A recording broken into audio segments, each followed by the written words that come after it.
A cream-colored cylindrical object stands upright against a neutral gray background, illuminated by warm light that creates subtle shadows on its surface. Mobile exhibit, a mobile national park, the only national park that actually travels to you. We're following the Lewis and Clark Trail. Have you heard about the Lewis and Clark Trail? You have. Excellent, excellent. We have maps all around. You're going to learn a lot out there, outside this tent. But today, we have Lewis Clark, who is the historian and religious leader here in the Yakama Nation. And he's going to share with you a little bit about the culture here. So if you give him a round of applause, welcome here to the tent. And I'll hand it over to him. Thank you. Thank you very much. A person wearing a ranger hat and olive green jacket stands at a table with displayed photographs and materials, speaking to an audience seated in the foreground. Various items and images are arranged on the table behind them. As I stated, my name is Lewis Clark, but the people here, my Native American people, call me Yatuntai. That's the name given to me by my grandfather. If you would, just hold on to that. What I'm hoping to be able to do is show you a little, give you a little information as to who we are, why we do the things that we do, and so forth. If you would, just take a look at what I just gave it and then pass it on down so that everyone will be able to get a feel of it, taste, look at it, smell it, feel it. What we do, this is tule, a tule. What we do is we harvest this at a certain time of the year, which is right around August. And the lady folks will harvest it, they cut it near the bottom, then they they put them in large bundles, and then they set them off to the side so that they will dry. They let them dry for about a month. They normally grow in marshes, they love the water, so they grow there. Once they're dried, they get, the lady folks again, they run up to Crab Creek, they grab some Indian hemp, they string it into long strings, then they weave them together with that. We utilize that. That's a very important commodity item for the Yakama Nation, even today as it was 500 years ago. We use it for a table. They're about 4.5 feet wide. We roll them out on the ground or on the floor, and we serve our foods, we serve our... A person in a blue jacket speaks into a microphone at a wooden podium indoors. The setting appears to be an institutional space with paneled walls and wooden furnishings visible in the background. Plates, we serve our silverware, everything is on that, and we sit down and we normally eat right off of that, and that's our table. We also use it as a shelter. That thing there, if you look at the very end of the tule, you'll see it very spongy. That spongy type material is a resistor. It resists water, it resists wind, so it's very comfortably warm. So we utilize it for our winter lodges. A person wearing glasses, a dark blue jacket, and a red vest holds a microphone while speaking. They stand indoors at what appears to be a presentation or panel event, with a table and wooden interior visible behind them. We build a wooden frame, and then we put this over the top of that wooden frame. We're called like subterranean dwelling. They're about 18 to 20 inches into the ground.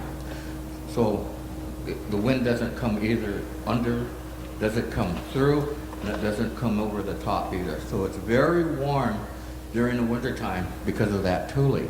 So that's how important it is. And the last thing we utilize this for, when we pass on, we dress up our dead with the finest clothes that we can afford, and then we wrap them in the tule. So you can see how important that tule is to us. In fact, we have gone to some wars over the fact to harvest these. So that's why I had to bring it out and show it to you, so that you could feel it. And when you see it, next time you drive down a country road, are you folks from the valley here? When you drive down a country road, when you see a lot of water on the side, you'll see these plants. They grow up to about 8 feet tall. They range from 4 to 8 feet tall, and that's what we use them for. So we still use them as we have in the past. I'm with the Yakama Nation. Most of my responsibility is protection of cultural resources. And when I say cultural resources, I mean Native American as well as non-Native Americans, historical buildings, sacred sites, religious sites, things of this nature. And recently, my wife and I, we belong also to a NAGPRA committee, which is Native American Graves and Repatriation Act, which is a brand new federal law, which allows Native Americans to retrieve remains from all government institutions, libraries that receive federal money, universities that receive federal money, any organizations that receive federal monies, they have to do an inventory of all of the items that they had collected throughout the years. And many of the times they involve remains of our past. So we have to go through this whole federal policies, and it weighs about 3 pounds, this federal law. And we abide by each and every paragraph. And so it's a very long, tedious task for us to go out and retrieve our remains, our ancestors and so forth. And we're doing it even today. It's sad to say, but apparently we buried our people in the wrong places in the past. So many of the times where we buried them, they became construction sites, or they became dams, or they became something of that nature where they had to remove them. And once they were removed back in the 40s, the 30s, and the 20s, and they were given to universities for study. And so now that's why we're trying to retrieve them. At this time, I'd like to turn this over to my wife, Marilyn, or what I like to call her, refer to as Walahushta. Please. A person in a blue shirt and red tie stands at a wooden podium. Behind them is a dark panel reading Department of Agriculture with decorative beaded bags displayed on the table surface.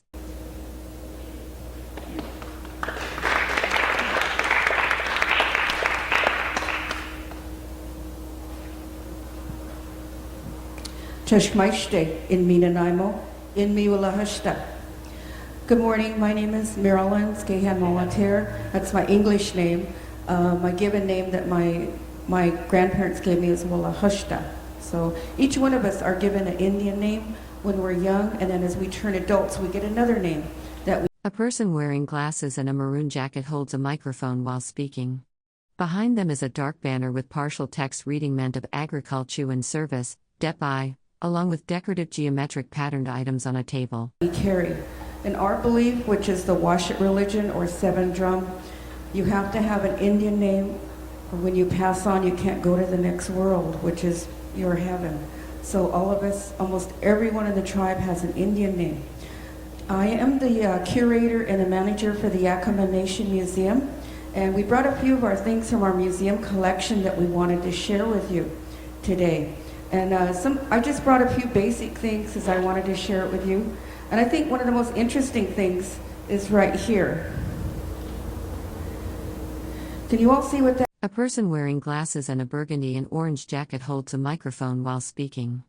Behind them is a backdrop with text reading Department of Agriculture and Service, DEPA, along with decorative geometric designs and flags. That is a basket. Can anyone guess what this is made of? Any? It's made out of a tree trunk, oak. Our ancestors, there wasn't, we didn't have the materials or anything, so we utilized what was given to us by Mother Earth. And when they needed something to cook in, they used to cook in these, put them over the stove because they're so heavy. And they'd take the part of the oak tree, you know where the knots are in the oak tree, and that's where they'd cut it out. And then they'd make this, they'd make their own instruments, and they'd actually make their own cooking utensils. So this is actually could be used as a pot. A person wearing glasses and a maroon and gold jacket holds a microphone while standing at a table with patterned artwork. Behind them is a dark panel with partial text reading Department visible. I thought that's really interesting. That's part of our collection.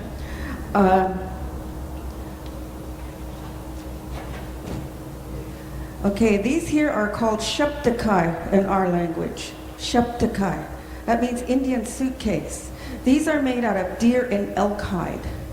When our young men go out and go hunting, they skin the deer. We use every part of the foods, of the deer, the fish, everything.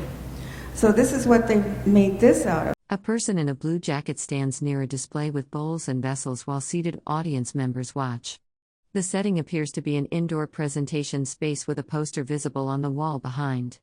And they form it, let it dry, then they form it, and then what they do is, when they're going to travel, they throw their dried fish, their dried roots, whatever in there, tie it on to their horse, or just carry it like that, and you're ready to go. So that was our first original suitcase, Sheptakai. This is I wanted to show you the young ladies. This is what's called a buckskin dress. This is also made out of deer hide. This is a real elaborate one that's out of our collection. Beautiful beaded one. And it's actually made out of deer hide too.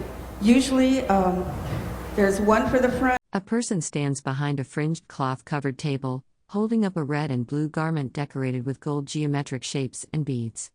Historical photographs are displayed on the table. Audience members are visible in the foreground. And one for the back. And then the ladies go around and do their own designs, their families. This is a young lady's buckskin dress. And they wear it for special ceremonies, what you call our gatherings, our powwows. And this is a new item that we just purchased for the Yakama Nation Museum, and this is called a wedding veil. Can I have, could you come up here for a second? This is what we call a wedding veil. You know when you have your weddings, you have the beautiful white and everything? This is what we use as our wedding veils. Then she would have a beautiful white buckskin dress on. And this is what they wear in our longhouses.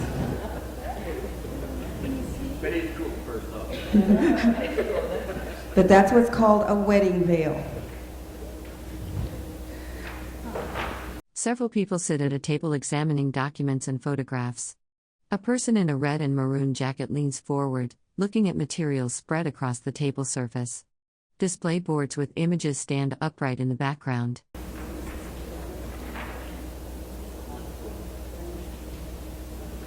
Okay, the next item we have is called a horn spoon. It's actually made out of a horn. So when they killed like an antelope or something, they would go ahead and use the horn and make spoons out of it. And it must have been used, it's a part of our collection also, but with the beadwork on it, so it must have belonged to a leader or a very important family. This next item is called a click-a-tat basket, and it's made by one of our Yakama members. Her name is Nettie Kunakai. A person in a blue jacket and glasses holds up a large golden shell-shaped object while standing at a table with photographs and documents displayed. The setting appears to be an indoor presentation space. She's one of the last ladies on our nation who make such elaborate and beautiful baskets. And they take a lot of time and a lot of effort because the ladies go out and gather the bare grass and they process it. And they use certain items. Everyone have their own, tricks of the trade, how they put the colors in there. But these are very, very valuable. So this is really a collector's item, actually. This next item is called a corn. A person in a burgundy and red jacket stands at a microphone on a stage, holding it. Behind them are partial text banners and a photograph. Someone sits in the foreground wearing a yellow cap. Husk bag. And it's actually made, you know when you go out and when the corn comes out and you have the husk on the outside? I believe the Hispanic communities use the husk for cooking. This is what we use it for. We make bags out of it. Can you imagine how many corn husks you have to strip one at a time to make these bags? And actually, they make bags bigger than this. They're huge like this. And they're used, when we have our weddings, let's say the young... A person in a maroon and orange shirt stands at a table displaying geometric patterned textiles and artifacts. Behind them is a black banner reading Department of Agriculture, Natural with additional text partially visible. A photograph hangs on the right side of the display. This young lady wore that wedding veil, got married in one of our longhouses. We have what's called a wedding trade. So the young lady Her family would come with these corn husk bags filled with dried deer, dried salmon, dried roots, and the young man's family would show up things to trade with the other families. Both families has to come, and they line things up in the longhouse. And we have what's called a wedding trade. That shows which family has the most and which family is more influential. And we still do that, but we don't do as much on the trade very much. And then I'd like to show you a couple of bags from our collection. This is a big, beautiful one. A person in a blue jacket holds up a flat textile item with brown geometric patterns and green accents. They stand at a table with various materials and photographs displayed, facing an audience member visible in the foreground. It's a peacock design. The beadwork here, the beads are made and they're put on one at a time. So you can imagine how long these bags are. It takes a lady. We have some good men bead workers also, but mostly the ladies, but we do have some men who make beautiful outfits.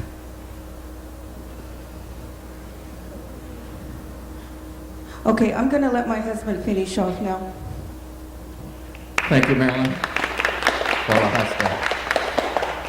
I think I just have a few more minutes, so I'd like to just close with some of the men articles.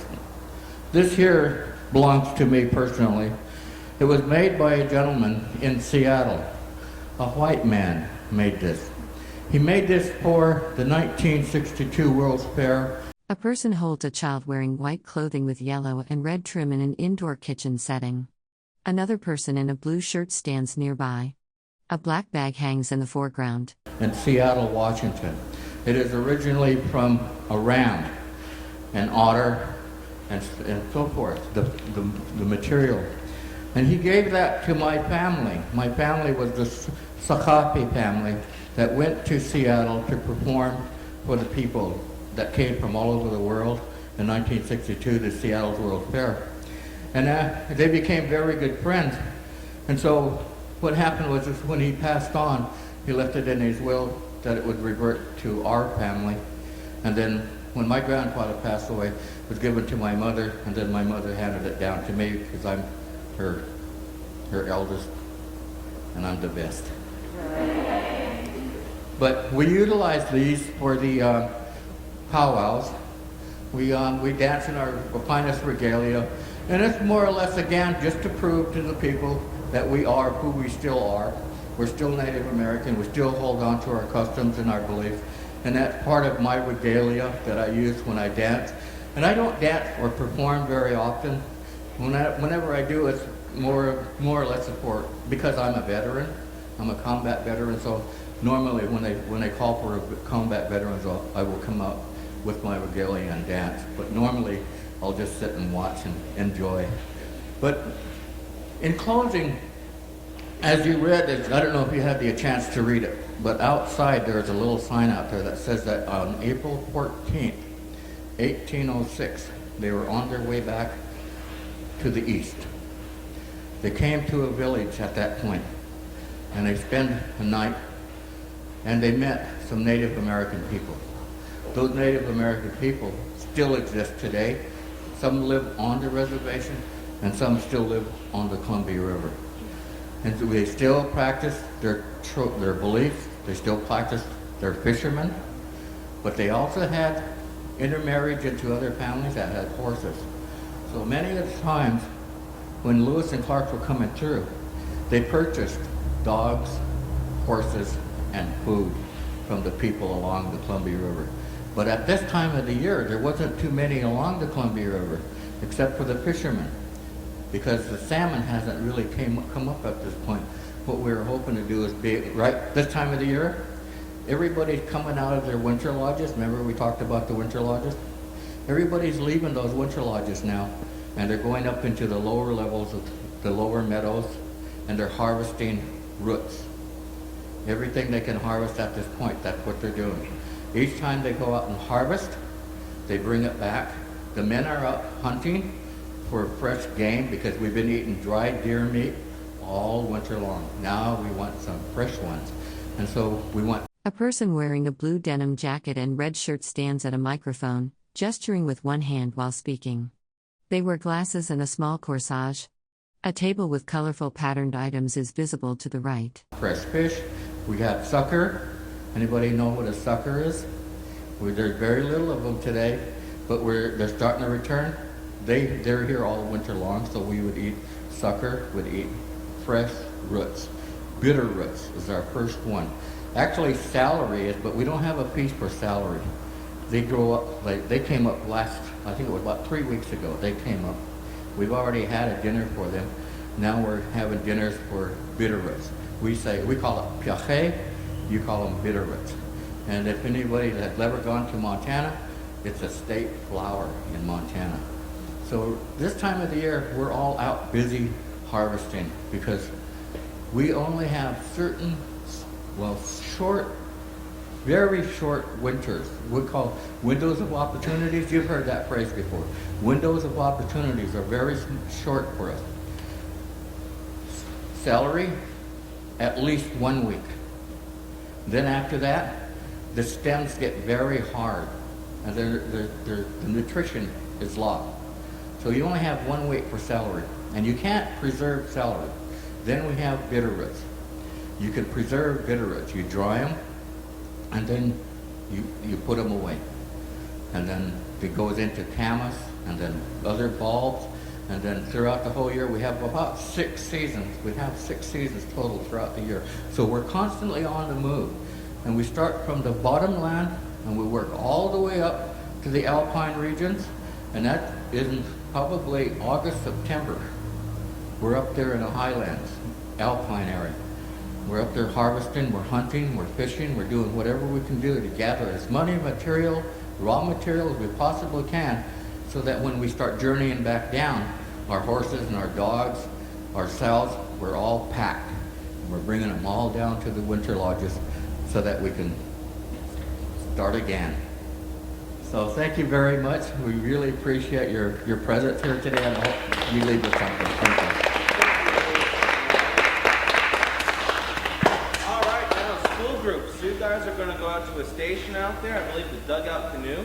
So if you follow arrange Rebecca out there, she'll take you out that way. The rest of you, you're invited to stay. A person wearing a tan hat and dark jacket stands at a podium holding a microphone, facing an audience.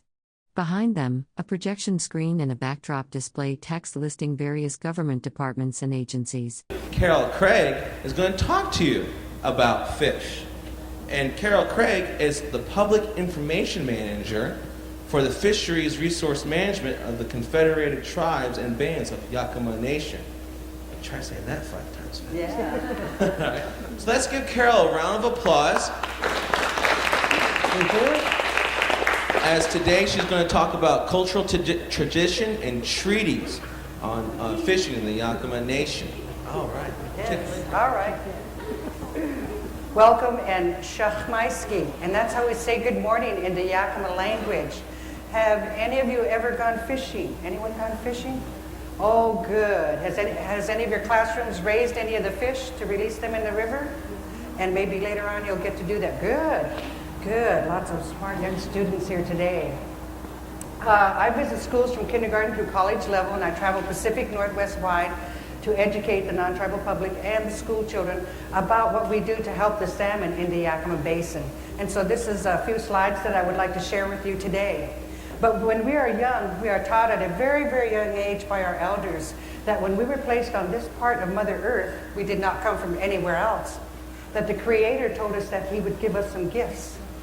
And those gifts came. A person with white hair wearing a black t-shirt and a lanyard stands on a small stage.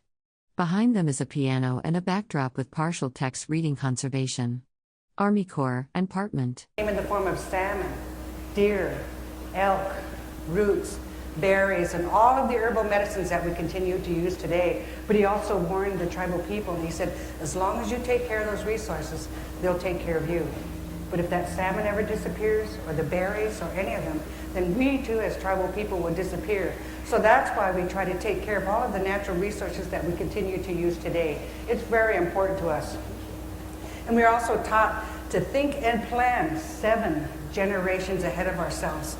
Our elders tell us that we were not just here put on Mother Earth and then to go away. And they tell us that we're preparing for the future generations. And they tell us that we're only borrowing the salmon. We're only borrowing the Yakama language. We're only borrowing the water, everything, and we're preparing Mother Earth for those future generations. So it's like remembering the future. And that's very, very important to think about in planning for the future. And also, salmon is the first food to reappear in the new year. So as the salmon reappear and all the other foods, we hold a first food ceremony, and we're thanking the Creator for bringing that resource back to us. Last weekend, they just had at Celilo on the Columbia River the first salmon feast, and so we had visitors from the Southwest all the way up to Canada that came and joined the tribal people there. And we don't have churches on the reservation. We call them longhouses. And so that's what they did. They conducted a first food ceremony, and that first salmon came back. So we were very grateful and honored that the Creator brought them back. This is the Yakama Nation emblem right there, and this is the emblem for the fisheries program. And what's very, very important to understand is our reservation right here. Back in 1855, the federal government purposely sought out the tribes, and they wanted to enter into a treaty. And they had been here before, and they knew that we had our own tribal government structure, our land, etc. And so they knew that they just couldn't come over and take it, so they entered into the treaty negotiation. And before they got there, the tribal people thought very carefully about what they were going to talk about. All of them did. And so when they sat down with the federal government asked them, "What would you like to see on this piece of paper?" And they said, "First of all, we want to retain our tradition and culture. That identifies us as Yakama people." So they said, "Okay." They said, "What else is important?" They said, "Well, we have our own form of religion. It's called Washot. It interprets to 7 drums. We want to be able to keep that." So they said, "All right." They said, "What else is important?" They said, "Well, you've been here on previous visits. We still have our own form of tribal government structure. We want to run by that, which we still do today." So they said, "All right." And they said, "What else is important?" They said, "Well, we know that we're going to have to give up some of our land," and that's what they call the ceded area. That was over 12 million acres of land that they gave up, and then they reserved an original portion of their homeland. And so that's where that word... A person with long white hair and glasses stands at a podium wearing a black shirt, holding a microphone. Behind them is a piano and a display screen showing an image with circular shapes and patterned fabric. Reservation comes from. So they said, not only do we want to be able to fish, hunt, and gather all of our foods on the Yakama Reservation, but the 12 million acres that they gave over to the federal government. So that's today why we have the right to go down to the Columbia River to fish, to go over to the Cascade Mountains to pick our huckleberries. There's certain digging roots areas off the reservation, and that treaty right is still with us today. And this is one of the very most important provisions of the Treaty of 1855 is the right of taking fish is hereby secured at all usual and accustomed stations. So not only on the Yakama Reservation, but those 12 million acres. And so I know that they were thinking and talking and planning for me in 1855 because I am part of the 7th generation since that 1855 treaty. So I know how important that is. And in my travels, I travel Pacific Northwest wide. I always make sure that I hit the antique shops and the secondhand shops, and I start gathering these old photos of the tribal people. And I'm very fortunate, I think we are very fortunate today to have all of these old photographs. But my only complaint is, while they took those photographs way back then, they didn't name the people. So it would say Yakama woman, Yakama man, Yakama family. And I do a publication called Sinwitki, and sometimes I'll run the photos in there. And I've had people help me identify the people in these pictures. This woman was identified. Her first name isn't known yet, but her last name is Monainik. And that's a large family here on the Yakama Reservation. And Jerry Monainik is one of our past chairmen of the Tribal Council. This gentleman was identified as Chief Inashka. And also these are Edward S. Curtis photos. And then these were photos of the tribal people when they traveled. Long time ago, they used to say, well, the tribal people are nomads. Well, we weren't lost and wandering around. You would find us where the resources were available at that time. So when the fish came to the river, that's where you would find them. When the huckleberries were ripe, then you would find them in the mountains. They just got through doing what they call their root digging. There's certain portions up there, if you know where the Yakama Fire Center is, there's certain portions where our roots grow. And so they've cordoned that off. So those roots will be saved. And each year the elders will take the young people up and show them how to dig the roots and berries. This is a couple of our tribal leaders that went to Washington, D.C. They have not been identified. And then this one just said Yakama family. And I had run that picture in there. And then I found this picture in Ellensburg, Washington, and his name is Cleveland Kamaikan. And he was the great-grandson of Chief Kamaikan, who was our main chief who signed the treaty in 1855. And then this is Chief Spencer. And although Chief Kamaikan was our main chief back then, he refused to move onto the reservation. He wanted to continue to travel during the seasons. And so he stayed off of the reservation. So then the federal government appointed Chief Spencer as the first chief. A person wearing glasses and a black shirt with a name badge stands in front of a display panel with circular photographs and a map. They gesture with one hand while appearing to speak. Chief of the Yakama Nation. And then this is one of the natural land bridge that was on the Columbia River. And then when they were taking the school children to the boarding schools, they were going to teach them how to be seamstress, to be cooks, etc. They didn't want them to carry on their traditions, and that was a very, very sad time for some of the tribal people. And in fact, my mom and dad were part of that last generation that were taken to boarding schools. My mom lived in Wapato, and they took her to St. George's Catholic School in Tacoma, and she was raised there. My dad was taken from Wapato down to Chemawa School in Salem, and he was raised there. So it was not a very, very happy time for the tribal people. This is Celilo Falls. I don't know if you've ever heard of Celilo Falls, but it was what our elders tell us one of the greatest, richest economic centers of the tribal world before non-tribal people arrived. And they would tell us that when the spring Chinooks started running upriver, tribal people would begin to gather there. And they said tribal people came from as far away as the Great Lakes, the Great Plains, the Great Plateau, and the Basin. And they would come to this part of the world. And they would bring food that wasn't available to us. And they would trade for that salmon. There were games that went on, probably intermarriage. It was just a great time and a great gathering, learning how to get along with one another. And they would bring buffalo meat that wasn't available to us, and then we would trade the salmon. This is an old photo from the 1920s. These are earlier 1950s down here. And then this young man holding eels, that's also a traditional food of the tribal people, is Roger Dick Sr., the late Roger Dick Sr. And then I remember when I was little, my dad used to take us down there. And he would get on this little small cable car, and they would pull themselves over to one of the smaller islands. And I would ask my dad, "Dad, can I go with you? I want to go with you." And he'd tell me, "No, it's too dangerous." And I see these pictures today, and I think, what in the world was I thinking? Then in the 50s, they started making the dams, and the United States president and everyone proposed to make the Dells Dam. And we had a delegation of our tribal political people go over to Washington, D.C., and they begged with the Senate, and they begged with congressmen and the president of the United States, and they said, "Please don't build that dam there. It will flood over Celilo Falls, our ancient fishing grounds that were placed there purposely for the tribal people. Please don't do that." But it fell on deaf ears, and they built the Dells Dam. Finally, it was completed, and on March 10th, 1957, they closed those concrete gates at the dam, and now the water's gushing, and it's starting to flood over Celilo Falls, and it was a very, very sad day for all of the tribal people. This would be gone. We would never be able to go there again. They stood on the sides of the hill, and they dressed in their tribal regalia, and they were pounding drums, and they were singing, and they were crying. They were mourning the loss of Celilo Falls. A person with long white hair and glasses stands at a podium wearing a black shirt with a name badge. Behind them is a display board showing circular images and a map of the United States. We would never be able to go down there again. And once they said it took about 7 to 8 hours before it was completely flooded. So it was a very, very sad day for all of the tribal people. And once that happened, the federal government thought that we would lay down our fishing equipment and walk away, not understanding that guarantee of that 1855 treaty that said we could fish in perpetuity. Today we were concerned about there were no fish in the Yakama River, other streams and rivers. They had not been there in the Yakama River for over 30 years. So our basic philosophy is put the fish back in the river and protect the watersheds where they live. And so we were working with the state and federal agencies for almost 2 decades.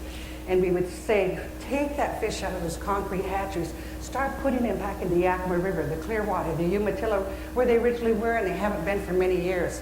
And they would say, "Oh, we have to do a study. We have to see if that'll really work." Some of our tribal elders would say, "Are they going to study the salmon to death?" Finally, the plan was approved by the state and federal agencies. We started doing that several years ago.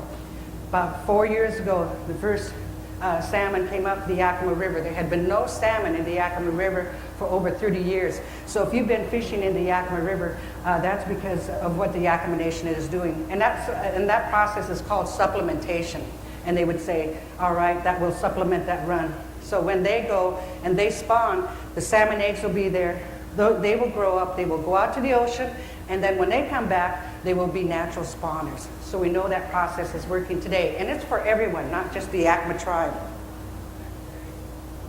And this is also, we take care of the fish at all of its life stages, from its inception as an egg. Here they're taking some of the fish eggs, they're putting the milk over it, that fertilizes the eggs, then it begins to grow. This is called the alevin stage. They're still too little to fend for themselves, so there's this little sac there, and it holds all their vitamins, their nutrients, and then it kind of tends to disappear, and then they can fend for themselves. We have facilities that teach our young tribal people. They're putting what they call pit tags on the salmon. That way we can follow them. We can pick them up at one point, put them through this small wand, and it will give us all the information we need about that fish. Here in Prosser, Washington, we have what we call a steelhead reconditioning program. Steelhead are the only salmon that don't die after they spawn. Most of the other fish, they spawn and then they'll die, but steelhead can spawn more than once. And so we want to know where they're going, what tributaries, do they go back down to the Columbia? So this technician is inserting a radio device down the salmon. This is the salmon, and we have circular tanks for them there at Prosser. And then we release them. We feed them krill, which is a natural fish food, and then release them to see where they go. And while they're out here on the freeway on I-82, they have special electronic devices, and then they'll go along the river. And then A person with white hair and glasses stands on a stage wearing a black shirt with a name badge, gesturing with their hand while speaking. A dark podium is visible to the left, and blue curtains form the backdrop. they'll feel a beep, beep, beep, and they can actually follow a steelhead. So we're always studying the salmon to make sure that they come back for the tribal people. This is also Prosser, and this is near the Prosser Dam, but there's also a canal that's for the farmers, and sometimes some of the fish get stranded, like the fish right here. And so they'll net them up, and then they'll take them and put them back in the Yakama River. And our tribal technicians and biologists are very, very dedicated people. They know how important the salmon is to us. And so they'll be working out in the 100-degree plus weather, the sub-zero weather. They're there year-around. As well as making the habitat good for them, teaching the young people. They're cutting willows, and they're going to plant them by the rivers and streams to make that stability of the bank much better for the salmon. They're building a fence coastline. We work with farmers. And it's like our elders tell us, everything on Mother Earth needs water. Without water, nothing would be able to exist. And that's including the ranchers that have cows. And so we find grants, we work with them, they start building fences near the river streams, and then where they know there's no fish eggs or salmon, then they'll build an opening so the cows can go down and get their share of water as well. And then this is a tunnel up on near Mount Adams, what they call the closed area. And it was built way back, I think in the 1930s or 40s. And there was a falls there, and they built that tunnel there, hoping the salmon would be attracted and it would take them over the falls. But it never did work for some reason. They never did know why. Just last year, we got some federal funding and worked with the Washington State Department of Fish and Wildlife, the National Marine Fisheries Service, and they started working on that tunnel. And now the fish can go up, they are attracted, so they made great improvements for the salmon. So planting the trees and all the bushes and everything that you need, make it a fish-friendly home when they come home.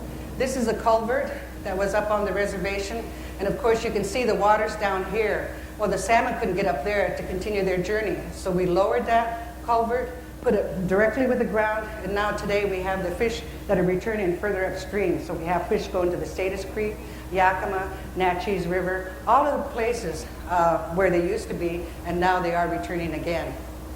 And as well as teaching our children, our grandchildren, passing the dip nets and the poles. These are old photos from Celilo. This is a smaller waterway at Celilo. But today they're teaching the young people how to fish, how to do it. And we have not been able to sell the fish directly over the Columbia River banks. And that was not until before, the Dallas Dam was built. We were able to do that. There were that many fish returning, but we hadn't been able to do that and just until about 3 years ago. So non-tribal people can go directly to the tribal fishers and buy it for much cheaper than the grocery stores. And then each scaffold that you see, this is on the Klickitat River, is registered. A person wearing a black shirt and name badge stands beside a display poster showing scenic photographs and a map.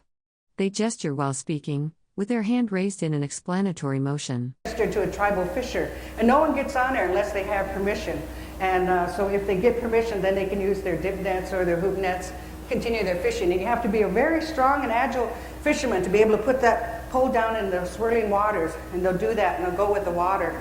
And then they'll feel a bump on there, and they know the salmon went in, so they start pulling it up like that. And then there's a release at the top, so then it'll go like that, so that salmon won't have a chance to jump out of that net. And today we're getting more young tribal women that are becoming tribal fishers. And each, as one in a family passes on, it goes to the next person. There may not be any men left, and so the women gladly pick that up. So today I've seen several more tribal women that are fishing down on the Columbia River, on the Yakama River, different places. And also keeping the tradition alive. Cooking the fish like we did a long time ago. They're drying it right here, preparing it. That's basically what we do today. Cooking it on the sticks over the fire. That's probably the best way. Her name is Sharon Dick, and each year she gets a grant from the Washington Historical Society, and she'll take a young woman under her wing, and she'll be their mentor. This young gal was from Nez Perce, and she wanted to learn how to dry the fish. And so I was down there, and I was doing a story for the Sinwit magazine. And so she showed them how to do that, to get the fish ready, prepared, to slice it up, to do it in the thin slices. And then it's right down by the Columbia River. She uses cedar wood, and that's a natural detraction for bugs. So I never did see any flies or bugs nearby the dried fish. And they're changing it up to a higher space afterwards. And it's a very long process, because the young lady told me, oh gosh, she always made it look so easy. And I thought I'd love to learn that. She said, I didn't realize what kind of hard work went into it. And then once she got done, she gave me a gallon bag like that, just stuffed full of that dried salmon. And to us tribal people, that's like gold. And so I was very, very thankful. Very delicious, very soft and pliable. So she was a very great teacher to the young lady. And this is the old Salila Longhouse that's down along the Columbia River. And last year, finally, 2 years ago, they found funding to redo the longhouse. The village people there built the longhouse in the 1970s. They were promised that they would replace it when they flooded the Dalles Dam, but they never did get funding. Finally, they found funding, and they started working on it. But back in the 70s when they were doing it, even the kids that are adults now, they were 5 years old, they said, I remember helping, and I would take shingles over, and they would do civic funding and get funding from all the neighboring cities around there. And so it was built by hand. So here they're tearing it down. And they just happened to be doing that last year about this time, so there was no longhouse to conduct the first salmon ceremony. So they built a canvas longhouse along the Columbia River, and they conducted their ceremony there. And the young men there, tribal men, are preparing. A person wearing a black shirt and a light-colored head covering stands in an indoor space, gesturing with their hands while speaking. Behind them is a poster or display with colorful illustrations and a map on the wall. The fish to cook them on the sticks, and so it was a great celebration. Then finally, this is part of the new longhouse. Commander Strock came from Washington, D.C. He wanted to see how it was going along, and they were building it, and it was just a beautiful sight once they were done. The kitchen is about 3 times larger than the old longhouse kitchen. They have a walk-in freezer, they have a walk-in refrigerator, commercial dishwashers, and the tribal women were saying it's so much easier now. And then finally, last July, they had a blessing ceremony for the longhouse. We had many, many tribal people there. They came from all over. We served our traditional foods. This is General Strock posing with the new chief of the longhouse. But we had many, many visitors. We had people. We had our elders there from all over, from many, many tribes. It was such a great day because we finally got the funding. It was finally done. It was just such a happy, happy day for all of the tribal people. And so that's where they conducted their first salmon ceremony last weekend, was at the new longhouse. And we had many smiling faces. And as we serve the food, the water is set there first. And then we take a drink, and then they'll serve the salmon, the deer, the elk, the roots, the berries. And that's what we consider. The salmon, deer, and elk are our brothers. The roots and the berries are our sisters. So we know how important it is to continue to take care of them. And that's what we plan on doing. And that's what we tell our youngsters. So the tradition and culture of the Yakama Nation, yes, it is alive today. The young people are still learning how to wear the wing dresses, how to braid their hair. These young girls were at Salila last year, so the lady was talking to them, here, take these tule mats, take them in, and they would set them on the ground, and then they started serving the food. We're still teaching them our tribal songs. They're still dancing, they're singing, we're still cooking the salmon. This is the Wanapum village up by Priest Rapids. A couple years ago, they were teaching their youngsters, they were just about as old as you, how to collect those reeds along the river, spread them out and dry them, and then hook them up and put them together. And that's what the longhouse looked like afterwards. So yes, the tradition and culture of the Yakama tribal people is alive and well today. And when I think back to that 1855 treaty, I think had that not been there, I might not be here today. So I know what an important document that is. Are there any questions? No questions? Okay, take out a piece of paper. No, I'm just kidding. I brought some handouts to share with you today, and you can come up and get them, just get in line one by one. Hang on just one moment. I've got 4 pictures of salmon. There's descriptions on back so you'll know how to color them. There's identified and labeled the parts of the salmon, internal and external. And then here's the life cycle salmon. And then here's a fun one. Follow the directions on here, and it'll end up like a teepee. You have the teepee poles over here, but just follow the instructions right here. And then you can make your own designs on there. And then I also have some stickers, and it says, celebrate the salmon cultures. And our tribal elders always say, when you go somewhere, always have a gift. So I've got some salmon necklaces I'd also like to share with you. And I'd like to thank you for your time, and I appreciate it. Let's thank Carol for coming in today. Children, we'll pass them out to your teachers, and your teachers then can distribute